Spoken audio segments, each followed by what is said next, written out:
Hi all, I'm Jeff Hulett. I'm a decision confidence builder. I'm the author of the book, Making Choices, Making Money. Today, we're going to take a different kind of decision journey by taking you to the other side of job decision making. This talk shows you how to think like a recruiter. Earlier in my career, I led college recruiting for KPMG at James Madison University. Over the years, I am fortunate to have worked with many dedicated people. These are the hiring managers, recruiting leaders, and the many people collaborating to hire large intern and full-time hire classes every year. If you're looking for a new job, especially when you first get out of school, it helps to think like a recruiter. The better a job candidate understands how large firms approach the recruiting decision making, the better you'll be able to get the best job. So here we go. First, there is no doubt more than ever an organization's human resources aptitude is the difference between success and mediocrity. Leaders must care deeply about their organization's ability to attract and retain talent. This is even more true in the professional services arena. For the professional services firms like the Big Four, people are the product. Client success is all about the people hired out of school or with experience. A college recruiting priority is to find and develop the diamonds in the rough. These are the new hires who will eventually be an important part of leadership and will make high-impact client contributions. As client services professionals, we also appreciate the role of resource development and training for the industries we serve. While it's always hoped the new college hires will make a career at our firm, another positive outcome is for the professionally trained people to find success with the clients. When evaluating new college hires, we consider many factors. Also, many organizations have a strong recruiting compliance discipline. This discipline ensures compliance with the law, sets the tone for a recruiting process of consistency, and generally keeps us well-meaning hiring leaders out of hot water. We do boil it down to three essential factors called the 3 C's. The first C is intellectual competence, which is the ability and willingness to learn. 2, next is conscientiousness, which is a resilient or hard worker. And then 3, the final C is collaborativeness, which is a team player. Let's dig into each of these 3 C's. Intellectual competence is the academic performance and the price of entry. I'm looking for evidence a candidate took their college academics seriously. Academic performance is generally mediated by grades. I am looking for specific majors and disciplines relating to our hiring needs. Additionally, depending on the role, I'm looking for certifications or certification commitments in the future. Example criteria may include a minimum GPA, a particular business or STEM-based major, and a commitment towards sitting for the CPA, CFA, or related designation.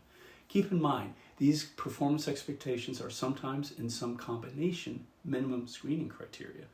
The next C is conscientiousness, a demonstration of resilience. This is by far the most difficult to evaluate. It's also very important. So here's the thing, work is challenging at times. Clients may be demanding, work hours may be long. Projects may be challenging, bosses are not always immediately attentive, promotions don't always occur as quickly as envisioned. So I look for evidence the candidate has successfully managed difficult situations in the past. I'm looking for evidence that when the difficult situations are inevitably faced at work, the candidate is capable of effectively handling them. They are resilient. The last C is collaborativeness, leadership and making the most of college. I look for confirmation a candidate made the most of their college experience outside their classwork. I consider the evidence they respected their college experience as an opportunity and a personal investment. Here's the important point. I'm not looking for a wide variety of participation experiences. I consider the depth of involvement in particular leadership roles. The candidate should demonstrate how they grew with an organization, helped improve it by taking responsibility. So those were the 3 C's. Think of college as an opportunity to demonstrate the 3 C's. There are certainly other ways, but many employers have developed trust and experience in hiring great talent from our college system. Earlier in the recruiting process, when decisions are made about who to interview, the GPA and major are the most important 3C signal. Now let's discuss the criteria not on the list. That is the name of the college where the new hire will graduate. The Big Four considers many colleges, big schools, little schools, private colleges, and public colleges. You may be surprised. You may think, why wouldn't a successful firm focus on hiring from selective colleges and universities, like the Ivies, Stanford, MIT, Chicago, or others? There are a few good reasons. 1, the biggest practical reason is that there are too few students in the selectives. Only about 1% of college grads come from the selectives. 2, Another big reason is our results. The Big Four experience teaches us that the best strategy is to target colleges broadly and target high quality students narrowly within those colleges. The law and many progressive people encourage hiring diversity. Common hiring practice is to stay in sync with legal expectations and hiring from a diverse group of colleges.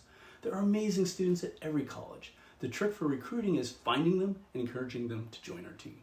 Finally, next is advice for those in college and at the beginning of the college recruiting process. Think of your job hunt as a multi-year process. Every recruiting touch matters, and the more, the better. Actions include going to networking events, activating club meetings with employer presentations, going to recruiter office hours, selling yourself on social media, preparing the resume and yourself for the interview. It all matters. Taking the small risk of putting yourself out there will have big rewards. So keep your grades up, do not pay too much for that GPA, and put yourself out there for recruiters to see. You've got this.